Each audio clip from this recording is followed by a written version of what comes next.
What's up, people? Marina Way from back here again as always, Andrew, as usual. Yeah, as you can tell, this video is going to be on a spirit mentioned in the Lesser Key of Solomon Book 1, so the Goetia, Corson, spelled C-O-R-S-O-N. Now, Corson is one of the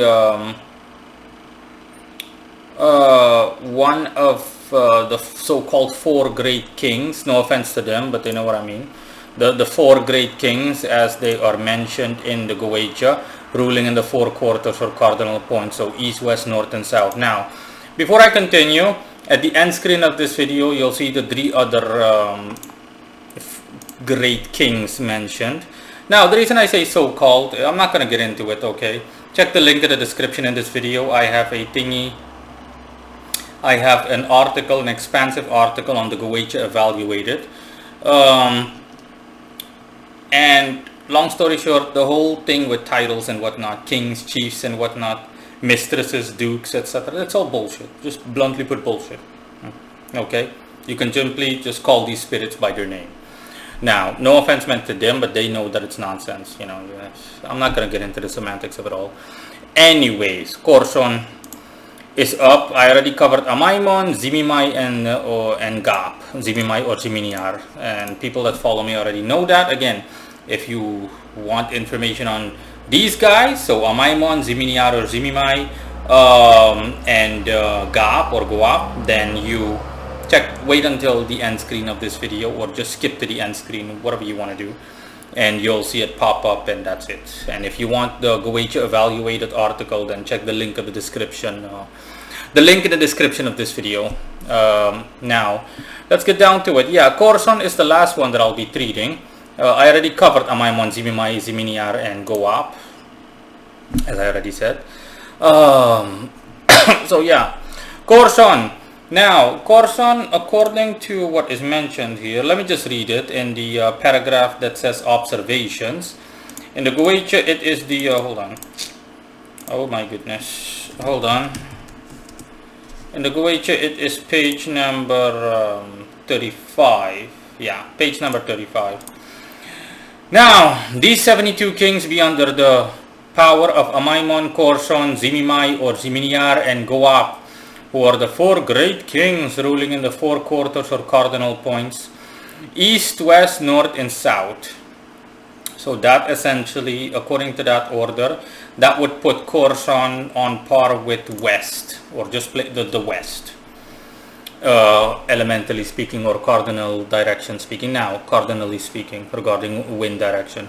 Now, the west aligns with the element water. Not that that per se plays a role in general, but it depends on the situation, and in this case at least it does. More often than not, yeah, the west and water do go hand in hand, the same way that the east and wind do go hand in hand. But again, it has to do with elemental, spiritual, elemental affinities and attributes and whatnot. Now, I summoned Corson. You know, for me it's easy, just literally a thinking and he's here. And it's funny because he reminded me metaphorically of Leviathan, and he also made that statement. But not Leviathan as an entity, more the being that people perceive as Leviathan. People think of some huge aquatic monstrous creature. You know, that's essentially the figurative saying for a Leviathan. For any great big beast out of the sea or from the seas is seen as a Leviathan. And yeah, that's how Corson appears. Corson is, for point one, he's hard to see because he's made up of air pretty much in appearance, and he's surrounded by water and wind. So it's like you're talking to a transparent dragon mixed whale creature, and you are in the middle of the ocean or alongside the sea on a beach, but you're like, let's just say you're up to your knees in water. Just think of like a cave that forms the border between a beach and the ocean. And yeah, that's essentially what Corson looks like, and the way he speaks is like kind of like a water hydra. The way he speaks is quite guttural in nature, but nevertheless you can still understand him. It's there is no other way to describe it. It's just guttural. And yeah, you feel the wind blowing all around you and also water. So the second you talk to him, it's like, oh, I'm on the beach. It's kind of cold, but nice. It's quite pleasant. And again, the wind, like, um, and yeah, his tail in the background was also like flapping about and typical, like, almost like a snake. Um, um, I'm reminded while I'm recording this video of this might sound childish, but it's the only thing that comes to mind. When I was a kid, there was like a water Pokemon that was almost like a water Hydra. Let me briefly look it up on my cell phone. Come on, cell phone. Water Pokemon from Pokemon when you were kids. There are different types of.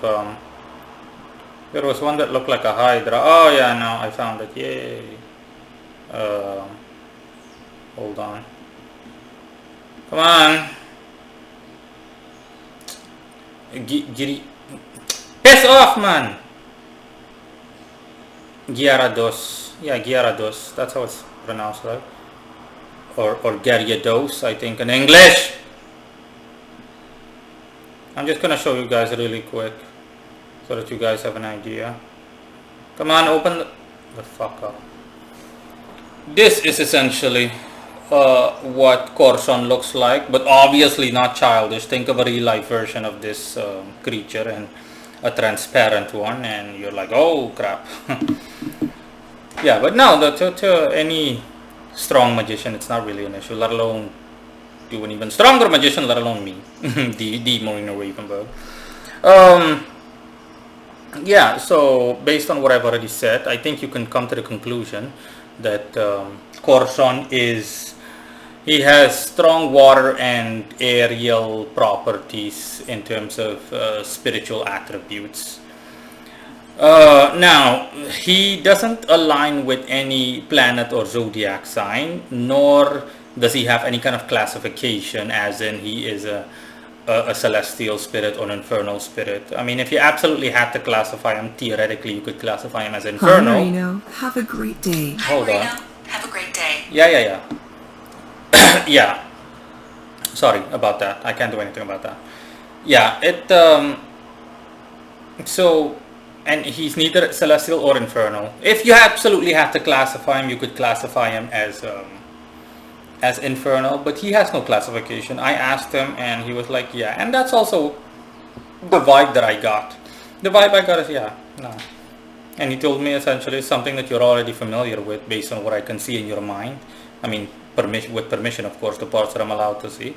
And yeah, like I said, I've already dealt with more than a few spirits. Not that it matters to me, really, that cannot really be classified. For example, Enochian spirits are also, some Enochian angels are also non-classificable, as well as astral twins or doppelgangers, your higher self, essentially. By the way, if you're interested in the higher self or astral twin, then you can also check the link in the description. I'm also going to leave it there while I'm at it, and in terms of discussing this for the sake of an example and for the sake of argument. And let me see, what else could I say about Corson? Oh yeah, in terms of his specialty, before I continue, just like most just like a considerable amount of spirits, including his 3 other so-called brothers, they're not literally brothers, obviously. I mean, Amaimon, Zimimayor, Simiminyar, and Goap or Gap. He doesn't like to be summoned unless it's for serious stuff, He has a mentality along the lines of, listen, the average magician, don't bother with me if you're actually serious, I don't like to be disturbed unless it's for something worth my time, to put it that way. And he's not the only one. Like I said, a considerable amount of spirits that I've summoned have this, I want to say trope, metaphorically speaking, trope. But yeah, it's fully understandable, obviously. Also, even I don't like my time wasted, so don't contact me unless you really have something worth saying. And he specializes in making someone well known. So turning someone into a public figure, so people that have thingy aspirations, people that want to be famous, essentially. Yeah, he specializes in that. But there are limitations. He can help you become, for example, well known within your region, so within your city, for example, or province or district, whatever, or municipality. But nationwide, yeah, it's going to be more of a challenge. It will require substantial more effort, considerable more effort, tremendous more effort even, and even then, success, metaphorically speaking, is not guaranteed. Not that it ever is, but within this context, it's not guaranteed. So yeah, to truly achieve tremendous levels of fame, or to become well known, to become a public figure at what? A nationwide level, let alone a global level, it will come with its challenges or have its challenges. And ironically, another thing that he can help you with, that he also specializes in, albeit a secondary specialty, yeah, is that he can also help you remain hidden. For example, if something were to happen, he can help you become obscured, so clandestine, or he can make it so that all of a sudden, for example, if shit hits the fan and you want to make yourself scarce, he can help you do so. And as a result, until, for example, the whole situation blows over, you'll go by unnoticed in society, relatively speaking, more or less. Let me see, what else? Was there anything else that he specialized in? No, that's pretty much it.